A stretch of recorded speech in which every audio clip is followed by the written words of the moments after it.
வணக்கம். நியூஸ் ஃபர்ஸ்டின் உலக முக்கிய செய்திகள். முதலில் தலைப்புச் செய்திகள். இஸ்ரேல் தாக்குதலுக்கு அரபு லீக் அதிரடி ஆலோசனை, கூடிய அவசர கூட்டம். மனிடோபாவில் சிறிய விமானம் விபத்து, 4 உயிரிழப்பு. எதிர்மறையான விளைவுகள் ஏற்படும், மிரட்டும் வடகொரியா. ஹோங்கோவில் படகு விபத்து, 86 பேர் உயிரிழப்பு. ரஷ்யாவின் எண்ணெய் சுத்திகரிப்பு நிலையம் மீது உக்ரைன் தாக்குதல். இஸ்ரேலை தண்டிக்க வேண்டும், கட்டாரின் கடும் சீற்றம். பாகிஸ்தானில் 45 பயங்கரவாதிகள் சுட்டுக்கொலை, 19 ராணுவ வீரர்கள் உயிரிழப்பு. இன ரீதியான மிரட்டலை பொறுத்துக் கொள்ள மாட்டோம், பேரணிக்கு பிரித்தானிய பிரதமர் எதிர்ப்பு. தொடர்பான விரிவான செய்திகள். இஸ்ரேலை கண்டித்து கத்தாரில் அரபு இஸ்லாமிய தலைவர்கள் முக்கிய ஆலோசனைக் கூட்டம் ஒன்றை நடத்தவுள்ளதாக சர்வதேச ஊடகங்கள் செய்தி வெளியிட்டுள்ளன. கத்தார் தலைநகர் தோகாவில் இந்த அவசர கூட்டம் நடைபெறவுள்ளதாக தெரிவிக்கப்படுகின்றது. கத்தார் தலைநகரில் எவ்வித முன்னறிவிப்புமின்றி இஸ்ரேல் அத்துமீறி நடத்திய தாக்குதலுக்கு கண்டனம் வலுத்து வருகின்றது.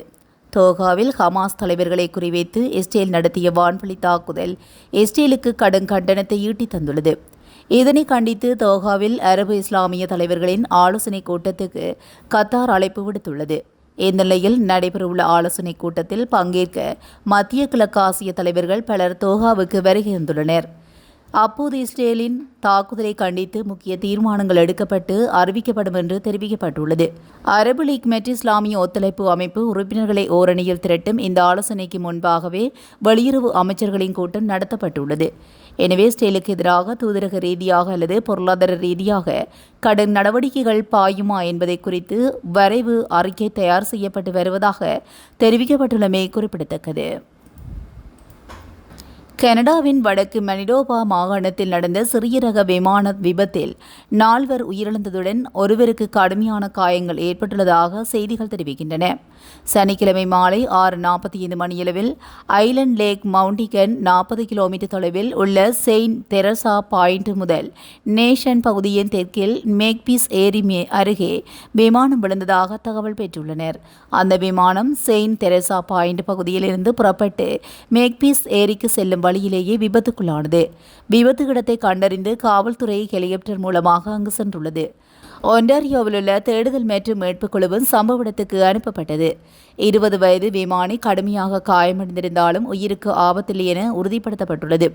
53 மற்றும் 49 வயது ஆண் பயணிகள் மற்றும் 50 வயது 2 பெண் பயணிகள் அனைவரும் செயின்ட் தெரசா பாயிண்ட் பகுதியை சேர்ந்தவர்கள் என்றும் சம்பவ இடத்திலேயே உயிரிழந்ததாகவும் தெரிவிக்கப்பட்டுள்ளது.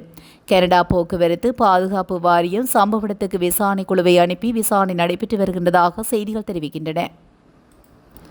அமெரிக்காவுடன் இணைந்து தென்கொரியா மற்றும் ஜப்பான் நாடுகளின் கடற்படையினர் வடகொரியாவுக்கு எதிராக கூட்டு போர் பயிற்சியில் ஈடுபட உள்ளனர். இப்பயிற்சி நாளை முதல் சுமார் 15 நாட்களுக்கு நடக்கவுள்ளது. இப்போர் பயிற்சியில் 3 நாடுகளையும் சேர்ந்த வீரர்கள் கலந்து கொண்டு சிறப்பு ராணுவ நடவடிக்கைகளை மேற்கொள்ள உள்ளதாக அறிவிக்கப்பட்டுள்ளது. கொரிய தீபகற்ப கடலில் நடக்கவுள்ள இந்த பயிற்சிக்கு எதிர்ப்பு தெரிவித்து வடகொரியா கண்டனம் வெளியிட்டுள்ளது. வடகொரியா ஜனாதிபதி கிம் யாங் அன்னின் சகோதரியும் அந்நாட்டின் மூத்த அரசியல்வாதியுமான கிம் ஜோங் யாங் இது தொடர்பில் அமெரிக்காவுக்கு எச்சரிக்கை விடுத்துள்ளார். இந்த ராணுவ பயிற்சி பொறுப்பேற்ற அதிகாரங்களின் கூட்டணியினால் நடத்தப்படுகிறது என்றும் இது எதிர்மறையான விளைவுகளுக்கு வழிவகுக்கும் என்றும் அவர் கூறியுள்ளார். வடமேற்கு கோங்கோவின் இக்வேடார் மாகாணத்தில் ஏற்பட்ட படகு விபத்தில் குறைந்தது 86 பேர் உயிரிழந்துள்ளதாக தெரிவிக்கப்பட்டுள்ளது. இதில் உயிரிழந்தவர்களில் பெரும்பாலானவர்கள் மாணவர்கள். விபத்துக்கான காரணம் இன்னும் வெளிவரவில்லை. எனினும் அதிகளவிலான பயணிகள் படகில் ஏற்றப்பட்டதனாலும் இரவு நேர பயணத்தினாலுமே இவ்விபத்து ஏற்பட்டுள்ளதாக சுட்டிக்காட்டப்பட்டுள்ளது. ரஷ்யாவின் முக்கியமான எண்ணெய் சுத்திகரிப்பு நிலையம் மீது உக்ரைன் ஆளில்லா விமான தாக்குதலை நடத்தியுள்ளது. இதன் காரணமாக இந்த சுத்திகரிப்பு நிலையம் பற்றி எரிந்ததனால் மசகு எண்ணெய் உற்பத்தி பாதிக்கப்பட்டுள்ளதாக சர்வதேச ஊடகங்கள் செய்தி வெளியிட்டுள்ளன. ரஷ்யாவின் வடமேற்கு பகுதியிலுள்ள லெனின்கிராட் பகுதியில் கிரிஷி எண்ணெய் சுத்திகரிப்பு நிலையத்தில் 177 கோடி மெட்ரிக் டன் மசகு எண்ணெய் ஆண்டுதோறும் சுத்திகரிப்பு செய்யப்படுகிறது. இது முக்கியமான எண்ணெய் சுத்திகரிப்பு நிலையங்களில் ஒன்றாக உள்ள நிலையில் குறித்த நிலையத்தின் மீது உக்ரைன் ஆளில்லா விமான தாக்குதலை நடத்தியுள்ளது. இந்த தாக்குதலை உக்ரைன் ராணுவ அதிகாரி உறுதி செய்துள்ளார். உக்ரைன் அனுப்பிய 3 ஆளில்லாத விமானங்கள் சுட்டு வீழ்த்தப்பட்டதாகவும் அதன் உதிரிப்பாகத்தான் எண்ணெய் சுத்திகரிப்பு நிலையம் மீது விழுந்ததாகவும் குறித்த ராணுவ அதிகாரி தெரிவித்துள்ளார். எனினும் இதுகுறித்து ரஷ்யாவின் அதிகாரிகள் எதுவும் கூறவில்லை என சர்வதேச ஊடகங்கள் தெரிவித்துள்ளன. ரஷ்யா ஆக்கிரமிப்பு கிரிமியா பகுதியில் 80 ஆளில்லா விமானங்களை உக்ரைன் அனுப்பியுள்ள நிலையில் அவை அனைத்தும் சுட்டு வீழ்த்தப்பட்டதாக ரஷ்யாவின் அதிகாரி தெரிவித்துள்ளார். சர்வதேச சமூகம் இரட்டை நிலைப்பாட்டை நிறுத்திவிட்டு இஸ்ரேல் இதுவரை செய்த குற்றங்களுக்காக அந்த நாட்டை தண்டிக்க தயாராக வேண்டும் என கட்டார் பிரதமர் அல்தானி வலியுறுத்தியுள்ளார். இஸ்ரேல் விவகாரத்தில் இனியும் இரட்டை நிலைப்பாடு எடுப்பதை சர்வதேச சமூகம் நிறுத்த வேண்டும் என்று குறிப்பிட்டுள்ளார். கட்டாரில் ஹமாஸ் தலைவர்களை குறிவைத்து இஸ்ரேல் நடத்திய எதிர்பாராத தாக்குதல் அரபு மற்றும் இஸ்லாமிய நாடுகளை அதிர்ச்சிக்குள்ளாக்கியது. இதனையடுத்து அரபு மற்றும் இஸ்லாமிய தலைவர்களின் அவசர உச்சி மாநாடு ஒன்றையும் கட்டார் ஏற்பாடு செய்த நிலையிலேயே இஸ்ரேல் தொடர்பில் சர்வதேச சமூகத்தை அல்தானி சாடியுள்ளார். இரட்டை நிலைப்பாட்டை கைவிட்டு இஸ்ரேல் செய்த அனைத்து குற்றங்களுக்கும் அதை தண்டிக்க சர்வதேச சமூகம் முன்வர வேண்டிய நேரம் வந்துவிட்டது. நமது சகோதர பாலஸ்தீன மக்கள் மீது தொடர்ந்து நடத்தி வரும் அழிப்பு போருக்கு அவர்களை அவர்களின் நிலத்திலிருந்து வெளியேற்றுவதை நோக்கமாக கொண்டவர்களுக்கும் எந்த பலனும் கிடைக்காது என்பதை இஸ்ரேல் அறிந்து கொள்ள வேண்டும் என்று அல்தானி குறிப்பிட்டுள்ளார். காசா போரை முடிவு கொண்டுவர எடுக்கப்படும் முயற்சிகளை சீர்குலைக்க இஸ்ரேலை அனுமதிக்க முடியாது என்றும் அவர் தெரிவித்துள்ளார். அமெரிக்காவின் மிகப்பெரிய ராணுவ முகாம் ஒன்றை தங்கள் நாட்டில் பராமரித்து வரும் கத்தார் இஸ்ரேல் மற்றும் ஹமாஸ் போரினை முடிவு கொண்டுவர அமெரிக்கா மற்றும் எகிப்துடன் இணைந்து பல முயற்சிகளை முன்னெடுத்து வருகிறது. ஆனால் அமைதி பேச்சுவார்த்தைக்கு தயாராகும் ஹமாஸ் தலைவர்களை ஒவ்வொரு கட்டமாக இஸ்ரேல் படுகொலை செய்து வருகிறது. ஆப்கானிஸ்தானில் தலிபான்கள் கடந்த 2021ஆம் ஆண்டு ஆட்சியை கைப்பற்றினர். அதன் பிறகு எல்லையோர மாகாணங்களில் பயங்கரவாத தாக்குதல் பல மடங்கு அதிகரித்துள்ளது. தடை செய்யப்பட்ட தெஹ்ரி தலிபான் பாகிஸ்தான் என்ற பயங்கரவாத அமைப்பினருக்கு ஆப்கானிஸ்தான் அடைக்கலம் கொடுப்பதே இதற்கு முக்கிய காரணம் என பாகிஸ்தான் குற்றம் சாட்டுகிறது. தலிபான்கள் அதனை மறுத்து வந்தாலும் தாக்குதல் தொடர கதையாக உள்ளது. எனவே எல்லையோர மாகாணங்களில் ராணுவ வீரர்கள் தீவிர ரோந்து பணியில் ஈடுபட்டு வருகின்றனர். அந்த வகையில் ஹைபர் பக்துன்வா மாகாணத்தில் கடந்த 4 நாட்களாக பயங்கரவாதிகளுக்கு எதிரான நடவடிக்கை முடக்கிவிடப்பட்டது. இந்த நடவடிக்கையின் போது பஜிவர் மாவட்டத்தில் முகாமிட்டு இருந்த பயங்கரவாதிகள் மீது ராணுவம் தாக்குதல் நடத்தியது. இதில் 22 பயங்கரவாதிகள் உயிரிழந்தனர். அதேபோல் தெற்கு வஜிரிஸ்தான் மாவட்டத்தில் நடைபெற்ற பயங்கரவாத எதிர்ப்பு நடவடிக்கையின் போது 13 பேர் கொல்லப்பட்டனர்.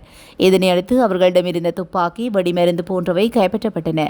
இதேபோல லோயர் தெர் மாவட்டத்தில் லால் கில்லா மைதான் பகுதியில் ராணுவம் நடத்திய தாக்குதலில் 10 பயங்கரவாதிகள் என மொத்தமாக 45 பயங்கரவாதிகள் கொல்லப்பட்டனர்.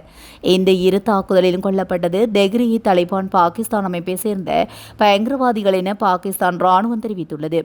அதே சமயம் பயங்கரவாதிகள் நடத்திய பதில் தாக்குதலில் 19 ராணுவ வீரர்களும் பலியாகியுள்ளமை குறிப்பிடத்தக்கது. இன ரீதியான மிரட்டலை பொறுத்துக் கொள்ள மாட்டோம் என புலம்பெயர்ந்தோருக்கு எதிராக நடந்த பேரணிக்கு பிரித்தானிய பிரதமர் கெய்ர் ஸ்டார்மர் எதிர்ப்பு தெரிவித்துள்ளார். இது தொடர்பாக பிரித்தானிய பிரதமர் கூறியதாவது: இன ரீதியான மிரட்டலை பொறுத்துக் கொள்ள மாட்டோம். பிரித்தானியா சகிப்புத்தன்மை, பன்முகத்தன்மை மற்றும் மரியாதை ஆகியவற்றின் அடிப்படையில் கட்டமைக்கப்பட்ட ஒரு நாடு. அமைதியான முறையில் போராட்டம் நடத்த மக்களுக்கு உரிமை உண்டு. அது நமது நாட்டின் மதிப்புகளுக்கு அடிப்படையானது. ஆனால் போலீசார் தங்கள் வேலையை செய்வதை தடுப்பதோ அல்லது அவர்களை தாக்குவதையோ நாங்கள் ஆதரிக்க மாட்டோம்.